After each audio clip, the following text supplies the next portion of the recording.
What is up? This is Clock Management. I'm your host, Justin, and as always, I'm joined by Perry. Hey, good morning, Justin. So fun fact about me, I don't know how to spell beautiful, but I know for sure it's impossible without you. That's a really good one. Yeah? Yeah, You like that? yeah. Not bad for 7 o'clock in the morning? Especially because like growing up, I was always horrible at spelling. So I mean, there's a good chance that's true. I still am, buddy. I still am. Yeah. I'm looking, you've got daylight outside your window. Yeah. We're in the same state. I know, but look how dark it is outside my window. I know this doesn't make sense. I'm further north. This is like an hour. Is this the Twilight Zone? I don't know. I have no idea what's happening. Wow. I just work here. Yeah, we missed last week, and so luckily we got into this week because there's just so many waiver wires that we got to talk about. You know, No, there's not. There's really not. I was watching another podcast, and I went to a podcast last night, and the titles were all like "must add waiver wires." That's clickbait. You know? Yeah, and then I look at it. Yeah, I went to it because I'm like, let's see who they're saying is a must add. And I mean, I'm going to talk about those guys. But one of them, the very first one, his number one, he then said, this guy is, or you don't really need to add this guy unless you're really desperate. Right. So he's not a must add. Yeah. Let's be honest with people. Exactly. I mean, it's pretty bleak out there in terms of, I think there's, for me, there's one guy that if you need a running back, I'm excited about, and that's it. Sure. Yeah. But yeah, so first of all, did you watch the game last night, Perry? I didn't. We had some friends come over. We watched. Don't worry, neither did the refs. I know. I have been picking up on all that stuff this morning on Twitter. I watched the running into the ref call. Yeah. And then I watched the taunting call. Yeah. And that was all I really needed to see. Just without context. Justin Fields get destroyed too with no penalty, but then called a roughing the passer on Big Ben where he was like barely hit. Yeah. I don't know what's going on with that particular team. What's his name? Something Correnti, Tony Correnti, something like that. Yeah. Like his team has been pretty bad for a few years now, and it's kind of interesting. It's like, why does he still have a job? And Matt Nagy, I don't know. I was thinking maybe he did something to offend the refs. He's done plenty to offend me. Yeah, and Chicago. As a city. Yeah. God, get him out. He did a decent job coaching this week, though. I mean, honestly, it looks like it was a pretty close game. Early on, I looked at the score and I was like, ooh, yeah, not going well. I know. Adam Rank was like super excited about this game, huge Justin Fields fan, and I was worried for his mental well-being at the beginning of this game. I'm like, he might not show up for NFL Network tomorrow. Well, what other big news do we have to talk about, Justin? Man, I forgot to do a giveaway this month, so I feel like a jerk. That's weird news. Why would we talk about that news? Well, so I'm gonna put one out here soon. I'll do it probably this week once I dig through my box and figure out what jersey to give away. I love how you're like, I didn't give away something free this week. I'm a jerk. And I got to figure out exactly how to give it away too, I guess. And we've been changing it up. Longest wall squat. Longest wall squat. All right. You got to sit there with your camera on you. I think Joel might win that one.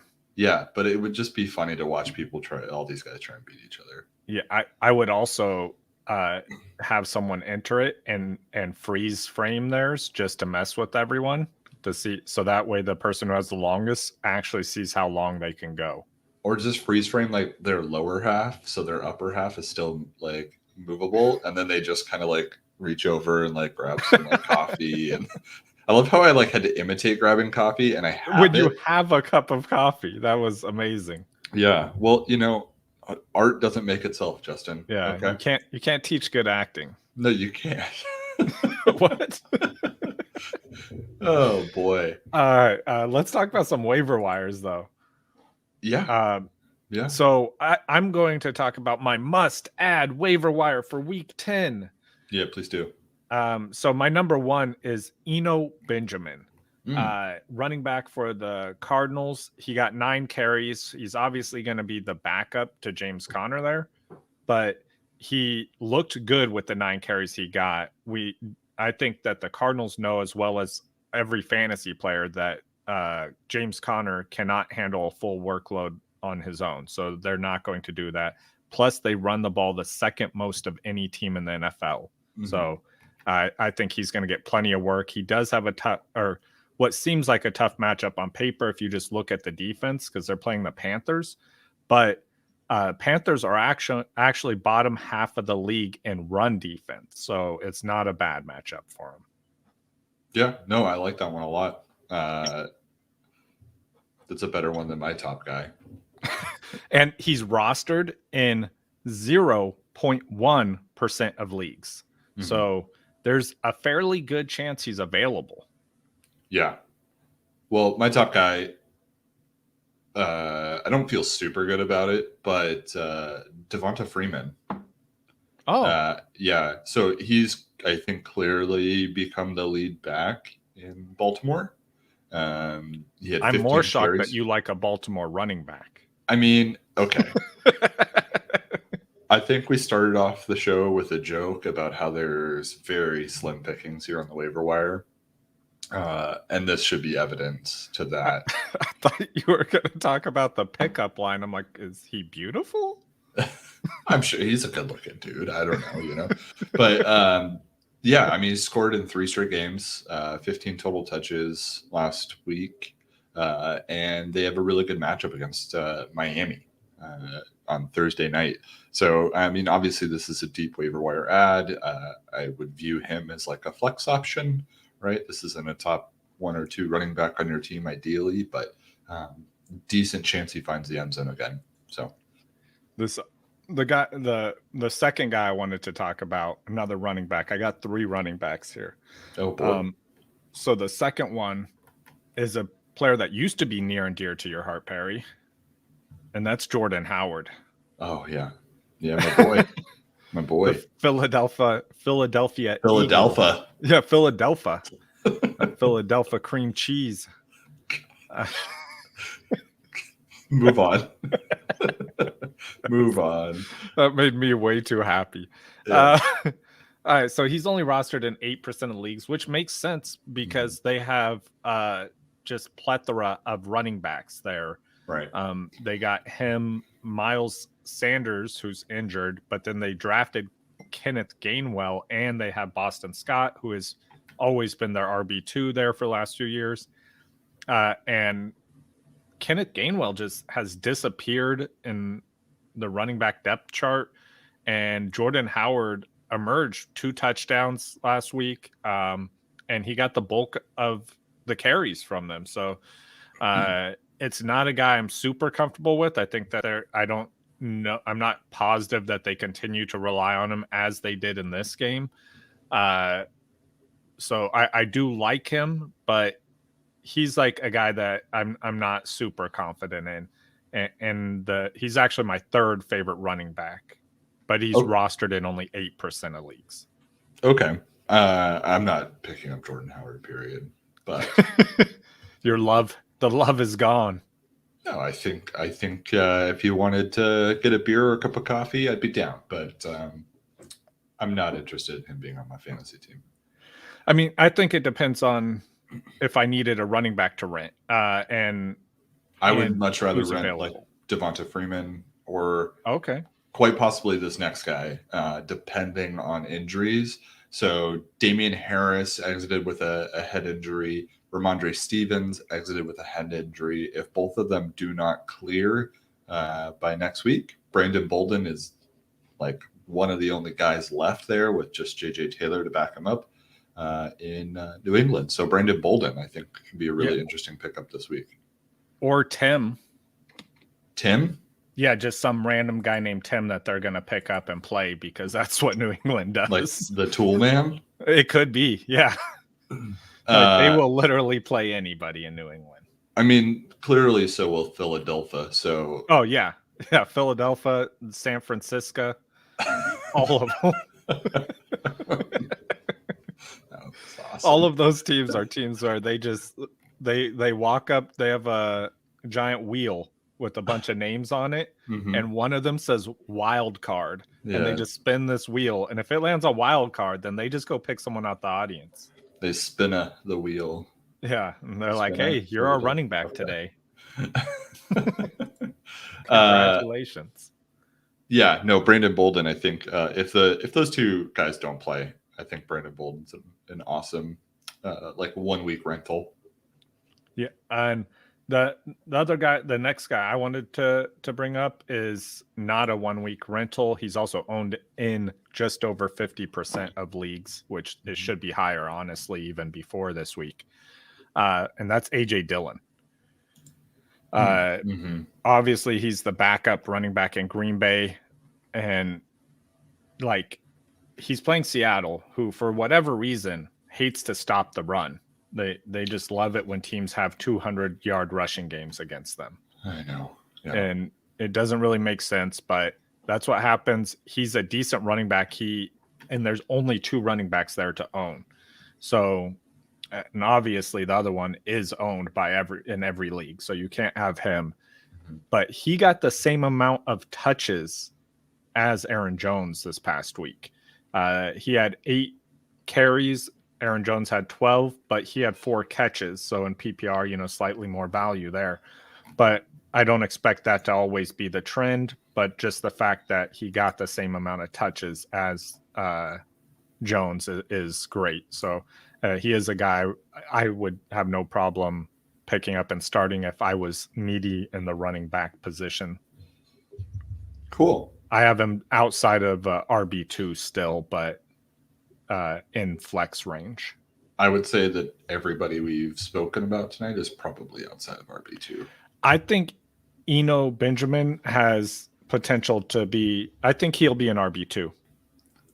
I would not want to start him as my RB2. I would not either, but I think he could get you there. Okay. Next guy I want to talk about is more of a the tight end landscape is nasty, right? And if you can guarantee targets, that's ideal, right? When it comes to tight end. So Pat Freiermuth. Yeah, the first step is having the ball thrown to you. Yeah. Pat Freiermuth coming off of 2 7-target games. And then last night with a 6-target game, he's found the end zone 3 times in the last 3 games, twice last night.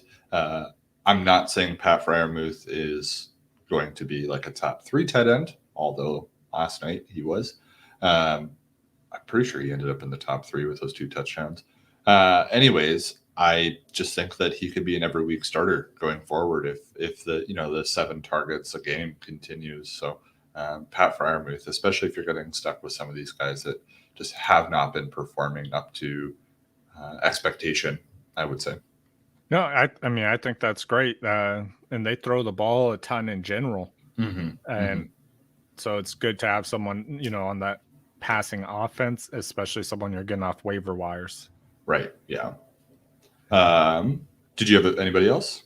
I didn't have a tight end, but I have 2 wide receivers.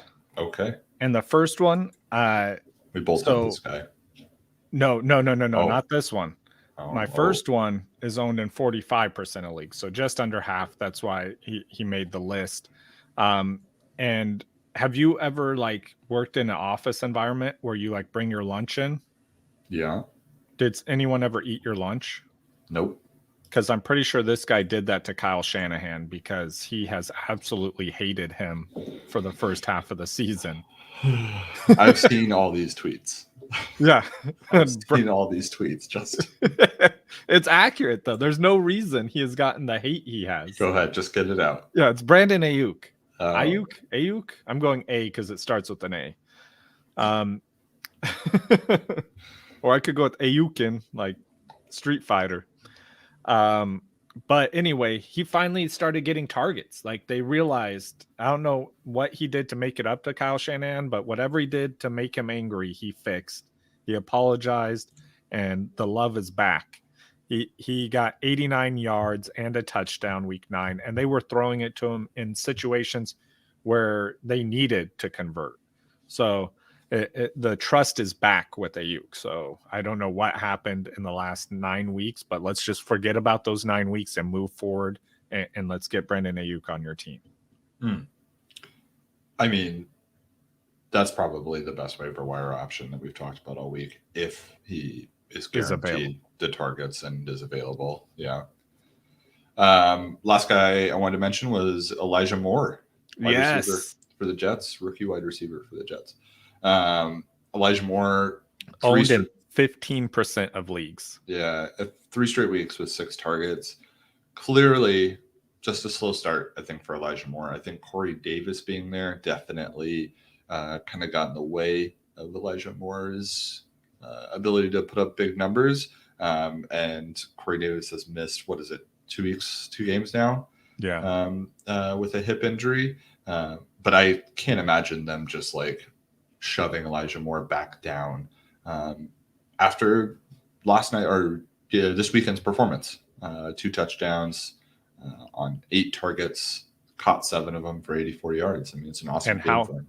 How ironic, 84 yards, and that's Corey Davis's number. Wow. Yeah, but no, I agree with you. He has 13 catches on the season, and he got 7 of them this past week. So, I mean, he's a rookie, so you expect him to start out slow, but the progression we saw is amazing. I look forward to seeing what he can do.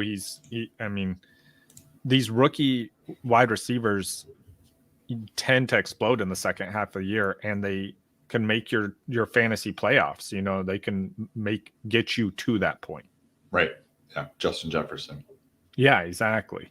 So yeah, you just got to look for, and the king is always opportunity, and he has that opportunity on the Jets. There's no number 1 there.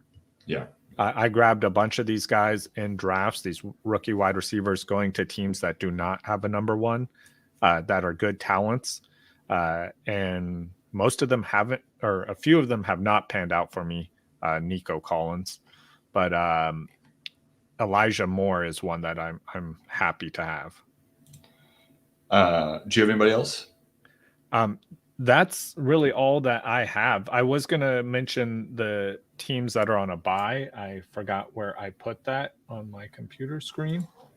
I just want to throw an honorable mention to Tim Patrick. He's going to be owned in a lot of leagues, but any league he's available in, I think you should definitely go pick up Tim Patrick. He's at 500 yards on the season already, 4 touchdowns, definitely a part of that team.